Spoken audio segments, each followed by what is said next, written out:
What's up mga ka-Gerger? For today's video mga ka-Gerger ay tuturuan ko kayo kung ano ang paraan paano hindi didikit ang rat glue sa kamay.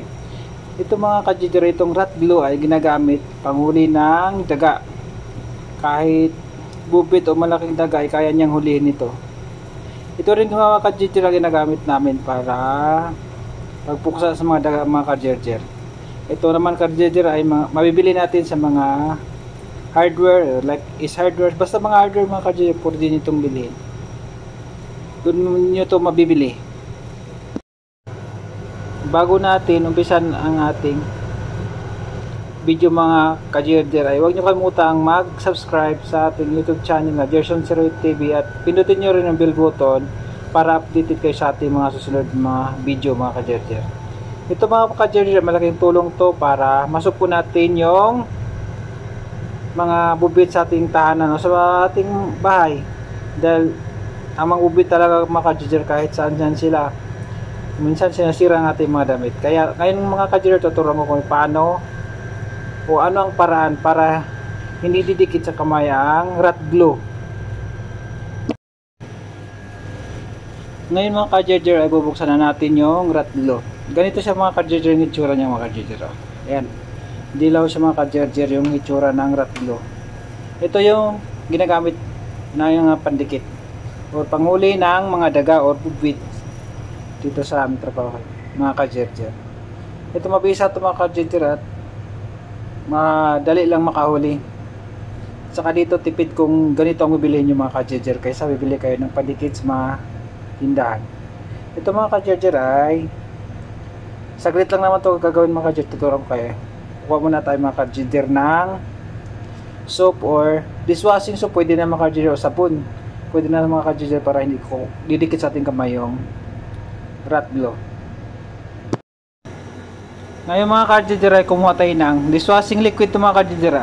Ito ang gagamitin natin mga ka-Gerger upang hindi didikit yung rat glue sa ating mga kamay. Lalagyan lang natin siya ng tubig. Ito.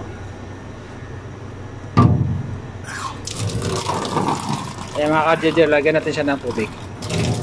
Ganun lang mga ka-Gerger. Ganun lang mga ka-Gerger. Oh. Ganun lang yung paraan niya mga ka-Gerger para makakuha tayo ng rat glue.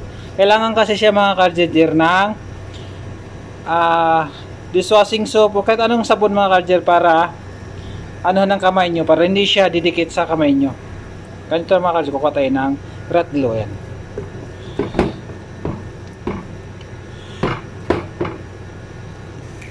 Yan mga ka-Gerger, oh, nakakuha na tayo ng rat glue. Ganun lang sa mga ka-Gerger, kulay dilaw lang siya, laman yan.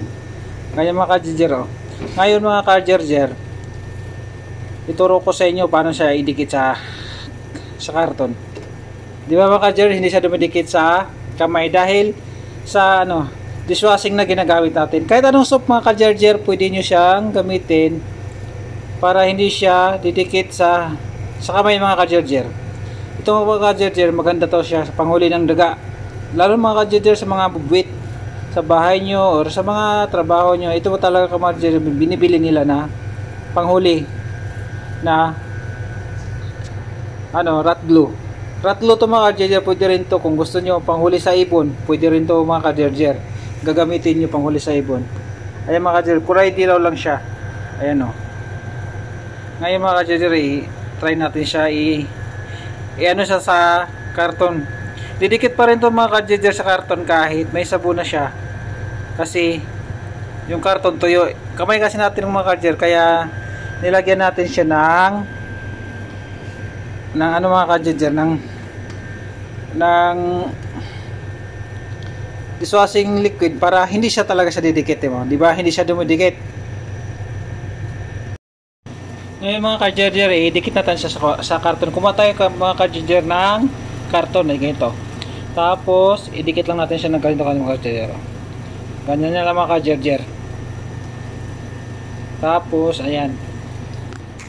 Ganito lang mga ka-Gerger. Idikit mo lang siya mga ka-Gerger sa karton mga ka-Gerger. Tapos di ba hindi siya dumikit sa kamay dahil siya sa hand soap o kahit anong klaseng sabon mga kadyer, pwede siyang gamitin dito. Ito mga kadyer, gamitin natin ito panghuli ng ano, bubit. Ayan mga kadyer. Pagkapa kasi ng bubit nito mga kadyer, didikit sila. Ito mga kadyer, mabili nyo ito mga kadyer sa mga hardware, or sa mga online, mga Lazada or Shopee. Pwede nyo mabili ito mga kadyer. Ayan mga kadyer, ayan na siya. Lalagyan nyo lang ng, kung gusto nyo lagyan nyo ng pain para mabilis siyang makahuli ng daga. Ito mga kadyer, yung natin mga kadyer, yung rat glue, yung tinatawag na rat glue. So mga kadyer ay basta ikalat nyo lang siya ng maayos para makalat siya. Di naman to kayang dalhin ng mga bubit mga kadyer Ayan, okay na sa mga kadyer. Ito na mga kadyer yung ating kagawa tayo mga kadyer. Gumawa tayo ng dalawang mga kadyer, yung rat glue pandikit natin sa daga. Ito mga kadyer, lalagyan lang sa natin siya ng pain para mabilis siya makahuli ng daga o mga bubit. Ayan mga kadyer, yung ating na ginawa. Di ba wala siyang nakadikit talaga sa kamay natin. Wala talaga mga kadyer kasi dahil siya sa dishwashing liquid. Yan mga kadyer ang paraan paano siya hindi didikit sa kamay. Kailangan nyo lang mga kadyer ang dishwashing liquid or kahit anong klaseng sabon mga kadyer, pwede na nyo siyang gamitin para hindi didikit sa kamay ninyo yung rat glue. Kung nagustuhan nyo yung ating video mga kadyer, huwag nyo kalimutan mag-subscribe sa ating channel, Jerson Seroy TV. Maraming salamat.